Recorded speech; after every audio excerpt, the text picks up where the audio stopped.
Nosso querido amigo e amiga, obrigado por ter acessado esse canal na Luz de Bíblia para mais um estudo da Bíblia baseado no livro de Apocalipse. E hoje nós estuda livro de Apocalipse no capítulo 14 e acompanha conosco porque vai ser um estudo muito interessante, assim? Mas antes, não me fala com o nosso Papai do Céu, tá bom? Vamos orar. Bondoso Deus, obrigado por esse privilégio de estudar a palavra de Deus. Por favor, concedendo a presença do Santo Espírito para guiar-nos na descoberta de toda a verdade. Obrigado por tudo e te pido humildemente para acompanhar nesse estudo. Em nome de Jesus. Amém. Amém. Deus seja louvado, porque é sempre bom quando nos estuda a palavra de Deus que é para confirmar sobre essa palavra. Então, semana passada, nos trata de Satanás e seus aliados, no capítulo 13, assim, não fala sobre a besta, sobre o dragão, né? A besta do mar e a besta da terra. Então, nessa semana, nós também trata agora das 3 mensagens angélicas, ou seja, mensagem de Deus como advertência para o mundo todo. E essa mensagem é proclamada pelo seu povo. Assim como na semana passada, que não tem que os protagonistas nessa batalha final, que não tem aquela falsa aliança, aquela tríplice aliança, que é o dragão, a besta do mar e a besta da terra. 3. Então é nesse contexto que agora, capítulo 14, também mostra a reação do povo de Deus, coisa que o povo de Deus também faz nesse fim dos tempos. Então, o dragão, pedindo adoração a si mesmo, é contrastado com a primeira mensagem angélica, dizendo, adore somente a Deus. Segundo protagonista, não tem a besta que está de onde? Do mar. A ele é representando como catolicismo romano. Assim também a segunda mensagem está falando assim, hoje caiu a grande Babilônia. Babilônia também simboliza o catolicismo romano, tá bom? Então, assim, essa contrasta, companheiro. E terceiro, que é aquela segunda besta que também de terra, que é também o falso profeta, a ele também promove a adoração à imagem da besta e está fazendo também com que a marca da besta seja selada nos seus seguidores, na testa, ou seja, na fronte, e também na mão. Então, a terceira mensagem angélica também um contraste aqui. Ele também falou assim, se alguém receber a marca da besta e adorar a imagem da besta, mas recebe furor, o vinho do furor da ira do cordeiro sem mistura. Então, as 3 mensagens angélicas estão em contraste com que os 3 aliados, que os 3 protagonistas dessa grande batalha no final. Agora, fazendo referência à primeira mensagem angélica, eu gostava de mostrar algo interessante, que anjo, que vem de grego, angelos, significa o quê? Mensageiro. E pode ser tanto anjo que Deus manda, que é para falar essa mensagem, como também pode ser o quê? Um ser humano. Porque não tem João Batista, que é como mensageiro de Deus. Tem outra tradução, que é aquela mesma palavra, que João Batista é mensageiro de Deus. Aquele mensageiro é angelos. Só que esse João Batista foi um anjo de Deus. Poeta fica meio esquisito no nosso contexto, é por isso que ele é traduzido como mensageiro. Mas tem um texto bíblico que eu gostaria de apresentar para nós. Está no livro de Gálatas, capítulo 4, verso 14. Vamos fazer a leitura? Última parte de verso 14 está falando o seguinte: antes me recebeste como anjo de Deus, como o próprio Cristo Jesus. Ali, apóstolo Paulo está falando para que as pessoas que estavam na Gálatas, ele falou que ele estava tão contente com isso, que eles receberam como sendo um anjo de Deus. Em outras palavras, pode ser como mensageiro de Deus, como o próprio Cristo. Não sabe que a palavra de Deus, ele está falando que qualquer coisa que não faz a outras pessoas, mas não você reflete o caráter de Cristo para outras pessoas. Então, anjos, angelos, mensageiro, nem sempre significa anjos de Deus. Também pode significar ser humano com uma mensagem específica a dar. Então ele está levando a crer que as 3 mensagens angélicas é mensagens que o povo de Deus, sendo como mensageiros, para falar ao mundo todo, para tomar cuidado, para que adora a besta e nem sem imagem, e nem para que recebe a marca de 666. Agora, a primeira mensagem angélica está falando que há um evangelho eterno a ser pregado. Por que é eterno? Antes que nós é formado, o plano da salvação foi estipulado antes. Então, esse evangelho eterno é importante porque essa define nosso destino eterno. Então, é nosso dever anunciar essa mensagem, porque essa bem define onde que a pessoa ou que alguém passa a eternidade. A primeira mensagem angélica é que no deve que teme Deus e dá glória, pois já é chegada a hora do seu juízo. Adora aquele que faz o céu, a terra, o mar e as fontes das águas. Temer a Deus, o que ele significa? Tinha pessoas que associam temer a Deus, associa a medo. Ter medo de Deus meus queridos, ele é mais profundo que ela. Significa o quê? Reverência. Significa também estima. Não bem hoje na palavra de Deus. Nós também hoje 3 textos bíblicos que também mostraram o que significa temer a Deus. O primeiro texto está na Provérbios capítulo 9, verso 10. E não fazer leitura. O temor do Senhor é o princípio da sabedoria, e o conhecimento do santo é prudência. Ali, o temor de Deus é associado a conhecer Deus. Você teme Deus de verdade? Conhecer. Então, que é a definição bíblica de o quê? De teme Deus. Teme Deus significa conhecer a Deus de uma maneira pessoalmente. Isso é o quê? Prudência. Segunda definição ainda de temer a Deus. Eclesiastes capítulo 12, verso 13, está falando o seguinte: de tudo o que se tem ouvido, a suma é: teme a Deus e guarda os seus mandamentos, porque isto é o dever de todo o homem. Amém. Esse texto mostra que se não crê teme Deus, mas associar a temor a Deus é obediência a seus mandamentos. Então, no hoje primeiro, que teme Deus significa conhecer Deus. E nesse outro texto agora, no hoje que teme Deus também significa o quê? Obedecer a Deus. E agora, nessa terceira definição de temer a Deus, não pode encontrar no livro de Provérbios, capítulo 3, verso 7. Não sejas sábio aos teus próprios olhos, teme ao Senhor e aparta-te do mal. E logo lá mesmo, tem mais outro texto, no capítulo 16 de Provérbios, capítulo 6, não está bem lá, bem rapidinho, Provérbios lá mesmo, capítulo 16, verso 6, está falando o seguinte: pela misericórdia e pela verdade se expia a culpa, e pelo temor do Senhor os homens evitam o mal. Amém? Meus queridos, eles estão falando claramente que teme Deus está associado a evitar o mal. Então, não tem 3 pontos ali para definir temor. Temor a Deus significa o quê? Significa conhecer Deus.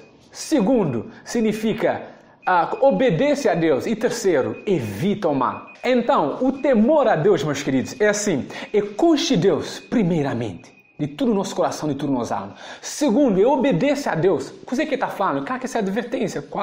Quais são os seus mandamentos? E terceiro, é o quê? Evita o mal. Evita a aparência do mal. Um cristão genuíno deve evitar o mal na sua vida. O juízo sempre está relacionado com o Evangelho. Hoje, não pode abrir no livro de João, capítulo 3, verso 18. Não é dizer que a palavra de Deus está falando. Quem nele crê não é julgado. O que não crê já está julgado, porque não crê no nome do Filho, ou seja, no nome do unigênito Filho de Deus. Ainda logo na João, capítulo 5, verso 24, que está falando: em verdade vos digo, quem ouve a minha palavra e crê naquele que me enviou, tem a vida eterna. Não entra em juízo, mas passou da morte para a vida. Então, não te pode reparar ali, meus queridos, é que o juízo é sempre acompanhado do Evangelho. Mas juízo, para ler, tem aquela conotação negativa, mas também tem aquela conotação também positiva. Negativo para quem? Para os ímpios que rejeitam o Evangelho. Mas para nós que acredita na palavra de Deus e segue seus mandamentos, é também o juízo também como resposta àquela pergunta que fala assim: até quando, Senhor? Não te fica a sofrer? Até quando? Então é juízo de Deus também como justiça para os filhos de Deus.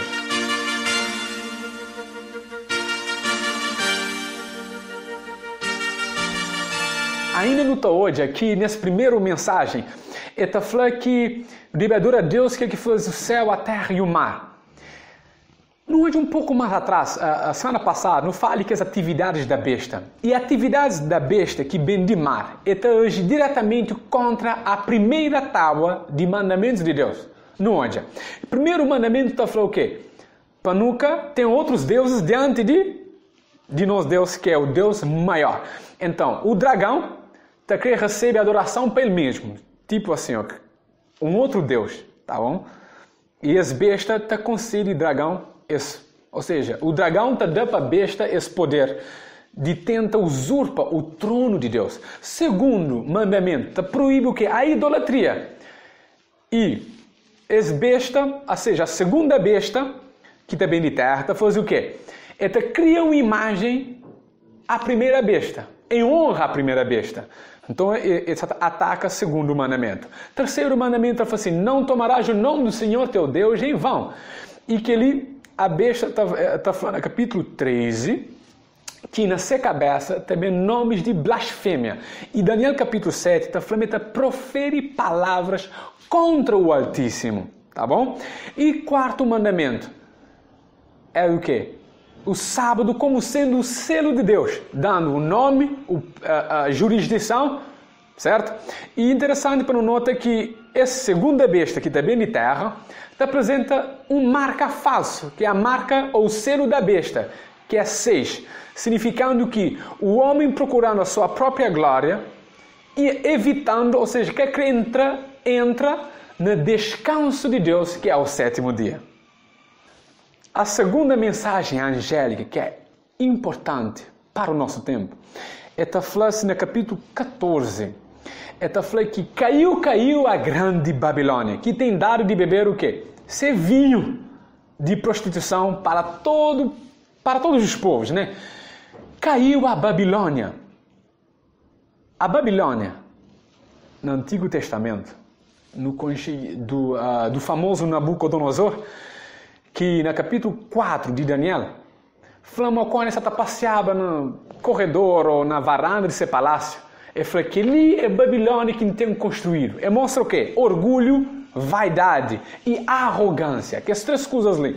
Então, que ela causa destruição da Babilônia. Então, Deus usa a Babilônia como um representante, ou seja, como um símbolo do catolicismo romano que gaba de suas proezas nesse mundo. Por isso está falando que nas mensagens deve ser a Babilônia está bem cai. E a pergunta é: qual é o vinho que Babilônia dá para todo mundo bebe dele? Qual é o vinho? Esse vinho é retratado no Apocalipse 17 como sendo a devassidão. Outras versões estão falando vinho da imoralidade. Para Deus está considerado como o marido e seu povo como a noiva. Então, aquele relacionamento entre Deus e seu povo é odiado como relacionamento de marido e mulher, sagrado. Então, qualquer verdade de Deus para seu povo que é extraviado ou que é misturado com mentira ou até mesmo no porifla engano, Deus está chamando imoralidade. Quando a verdade é adulterada, quando o sábado é adulterado pelo falso sábado, quando Deus que deve ser adorado é adulterado pela imagem da besta que está para ser adorado, então ele é uma imagem usada para mostrar imoralidade. Assim como nós, como povo de Deus, no Job, outros deuses, é comparado à imoralidade espiritual. Então é bom que não tem que ir na mente. Agora, bebendo vinho, qual que é esse impacto na vida de pessoas? Na Provérbios, capítulo 23, verso 29 a verso 33, está falando o seguinte: para quem são os ais? Para quem os pesares? Para quem as rixas? Para quem as queixas? Para quem as feridas sem causa? E para quem os olhos vermelhos? Para os que se demoram em beber vinho. Para os que andam buscando bebida misturada. Não olhes para o vinho quando se mostra vermelho, quando resplandece no corpo. Ou seja, no copo, ou se escoa suavemente. Pois ao cabo morderá como a cobra e picará como o basilisco. Os teus olhos verão coisas esquisitas e o teu coração falará perversidades. Amém. Licencie, nesse texto de Provérbios 23, ele está falando de consequências de pessoas que tomam vinho. Agora, fazendo a aplicação, ok? Nos acompanham conosco ali. Fazendo a aplicação à imoralidade sexual. Quando nós verdade, ou seja, a verdade divina escrita na palavra de Deus é adulterada, ela causa mesmo sintomas de uma pessoa que se ofusca, uma pessoa que se beber, assim? E esse texto está falando, ele começa a falar coisas, não pode falar, tolices, coisas que tem pena em cabeça. Esse vinho, meus queridos, ele é vendido para nós tudo, através de o quê? Esse vinho é vendido através de filmes, telenovelas, às vezes nos jornais, na tudo enquanto, na religião, na ciência, na tudo quanto lugar esse vinho, eta permeia. Interessante para nota é que capítulo 17 de Apocalipse está falando que os reis da terra se prostituíram com o quê? Com o vinho, ou seja, com essa mulher que é a Babilônia, e também os mercadores da terra fazem o quê? Faz dinheiro com ele. Então, licencia, trata tanto de política, que é reis da terra, como também de mercadores, que se trata de economia. Está fazendo dinheiro. Meus queridos, a maioria de nós não é embebedado pelo vinho da Babilônia. Como assim? O homossexualismo, em contraste com o heterossexual da Bíblia, não tem o que mais? Não tem a emancipação feminina. Em contraste com a Bíblia, que está falando que a autoridade é dada ao homem para governar o lar. É só um exemplo. Nunca se está falando em relação à superioridade do homem e nem à inferioridade da mulher. Você está falando simplesmente em relação à autoridade. Entre outras coisas, como traição, maioria de filmes ou outras coisas, é contra casamento, contra princípios divinos. E tio de nós, no todo dia, não fica tão contente, às vezes tão apaixonado, até para um próprio ladrão, que está furta na banco ou alguma outra coisa, que está fazendo errado. E não fica, está falando, oi, polícia, acabou pegando, ou algo do gênero assim. Então, olhando que as coisas ali, nós tudo é afetado por esse vinho.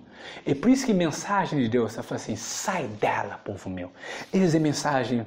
Esta é a segunda mensagem angélica, que ex-Babilônia se atacai e é desse vinho da imoralidade, teu de nós não fica pervertido nos pensamentos e até nas formas de falar, mesmo dentro de contexto da igreja ou até fora da igreja, por causa de dizer, ele entra sorrateiramente. Hoje em dia a traição é a coisa mais fácil, mas o mundo tem ensinado a focar nas realizações acadêmicas e nas realizações profissionais, em vez de realizações espirituais, e não tem trocado nossa prioridade de vida. É por isso que Deus está falando na Bíblia para não buscar ser reino primeiro, e tudo que as outras coisas está a ser acrescentado.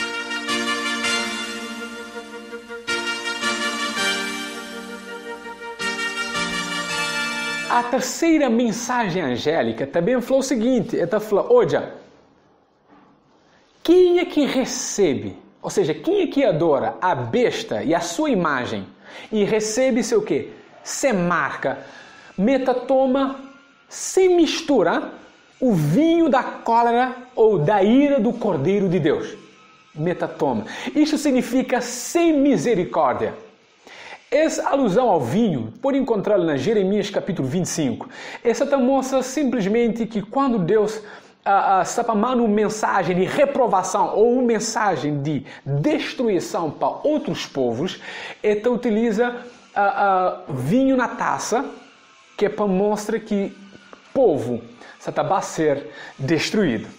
Não faz uma leitura para não hoje uma coisa interessante para não poder fazer uma melhor explicação. Não pode abrir na Apocalipse capítulo 14 e no bem ler a terceira mensagem angélica, tá bom? Que está a partir de versos 9 a verso 11. Foi assim: seguiu-se a estes outro anjo, o terceiro, dizendo em grande voz: se alguém adora a besta, a sua imagem, e recebe a sua marca na fronte ou sobre a mão, também esse beberá do vinho da cola de Deus, preparado sem mistura, do cálice da sua ira, e será atormentado com o quê? Com fogo e enxofre, diante dos santos anjos e na presença do Cordeiro. A fumaça do seu tormento sobe pelos séculos dos séculos, e não tem descanso, nem de dia e nem de noite, os adoradores da besta e da sua imagem, a quem quer que receba a marca do seu nome. A parte inquietante desse texto ali é a falar que uma fumaça, esse tormento, está subindo pelos séculos dos séculos. Tinham pessoas, até mesmo teólogos, têm interpretado que ímpios, quando está sendo destruído, essa fica eternamente no fogo do inferno. E agora o que bem entende, o que significa essa expressão para sempre na Bíblia? Para todo sempre significa um período de tempo indeterminado, mas que faz com que aquela ação de destruição seja o quê? Seja completa. Nem tudo a expressão para sempre tem uma conotação de eterno, que aquela pessoa fica viva eternamente. Não quero hoje um exemplo, que está escrito na Êxodo capítulo 21, verso 6. Não é onde eu sei que palavra Deus está falando. Ele falou o seguinte: então o seu senhor o levará aos juízes e o fará chegar à porta ou à ombreira.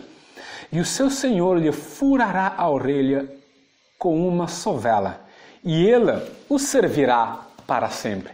Essa expressão que aquele escravo, o servirá para sempre. Hoje, aquele escravo está vivo? Não. Aquela expressão para sempre significa enquanto ele está vivo, e deve servir esse Senhor. Então, nem sempre a expressão para sempre significa eterno ou eternidade. Um exemplo: quando não está casa, o nosso cônjuge não está falando no altar, mas não está promete amor para sempre. Mas, na verdade, esse amor é até que a morte nos separe.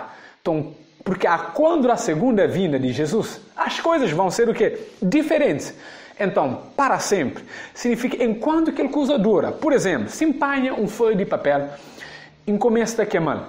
E fala assim, esse vai ser queimado para sempre. Alguém queima até que termina tudo. O que acontece com o lume? O lume está apago. Sim, por enquanto que a natureza de aquele objeto, aquele papel, está com vida, e continua a queimar, até que acaba. Ao que acaba, o lume está fazendo o que? Está apaga. E não estou hoje, ainda mais exemplo. No livro de 1 de Samuel, capítulo 1, verso 22. Não hoje, é coisa que está lá para nós. Ana, porém, não subiu e disse a seu marido: quando for o menino desmamado, levá-lo-ei para ser apresentado perante o Senhor e para lá ficar para sempre. Ali no te torna hoje essa expressão para sempre, que Samuel fica na casa de Deus para sempre. Mas não é verdade. Isso significa por enquanto ele viver. É por isso que eu te falei que os ímpios, por enquanto eles estão vivos, esse ser o quê? Esse ser destruído até ser resultado de destruição é eterno, é para todo sempre no ser que ímpios antes existia, mas agora está destruído totalmente. Ainda tem mais um exemplo de Jonas. Eu sabia que Jonas descreve 3 dias que passa no ventre de peixe. Nessa poesia que escreve de mão que estava lá, e flama estava lá para todo sempre. Ah, sério? Sim, no hoje na Jonas capítulo 2, verso 6. Nessa poesia, Jonas fala: desci até aos fundamentos dos montes, desci até a terra, cujos ferrolhos socorreram sobre mim, para sempre. Contudo, fizeste subir da sepultura a minha vida, ó Senhor meu Deus. Ali, notou essa expressão também para sempre, mas na verdade foi quanto? 3 dias. Então, por enquanto Jonas dura no ventre do peixe, é uma expressão que fala para sempre. Então, quando hoje nessa terceira mensagem angélica, que ímpios está hoje a fumaça, ou seja, esse ser queimado, que essa fumaça está sobre pelos séculos dos séculos, ou seja, para sempre, é mesmo expressão, significa simplesmente o quê? Por enquanto ele está vivo, na destruição, ok? Esse ser queimado, por enquanto ele está vivo. Essa é uma ideia muito bonita de pensar, mas a verdade é que Deus fala, quando é bem na segunda vinda, mas também destrui os ímpios. Ou seja, é nessa terceira vinda que também vamos fazer destruição de ímpios agora e também fazer erradicação de pecado no mundo. Então é bom que não perceba, meus queridos, nosso Deus de amor não é um Deus que tem prazer, não odia pessoas, mesmo sendo maus, que sofrem para sempre. Ou seja, sempre queimando. Essa expressão, como aqui no Flá, para sempre. É simplesmente ser resultado de queima para sempre. Então, é outro exemplo na Judas 7, que está falando que Sodoma e Gomorra foram destruídos com fogo eterno. Por exemplo, se hoje não vai para lados de Mar Morto, ou seja, lá onde, na beira, onde que, existe a cidade de Sodoma e Gomorra, não estou que as cidades estão sendo destruídas. Ou seja, não estou que as cidades estão sendo queimadas ainda. Não. Então, é simplesmente uma forma de falar que resultado de destruição de ímpios é o quê? É para todo sempre. E graças a Deus. Porque assim de nunca ter mais pecado mais na terra. Incluindo também Satanás, a besta e o falso profeta. E a morte também está sendo lançada num lago do fogo, do enxofre. Meus queridos, essa mensagem é dada a nós como um contraste de mensagem, ou seja, da posição de que os três protagonistas, o dragão, a besta do mar e a besta da terra. É nosso dever como povo de Deus, pregue esse evangelho. Mas o poder desse evangelho, meus queridos, cá está no argumento. Não.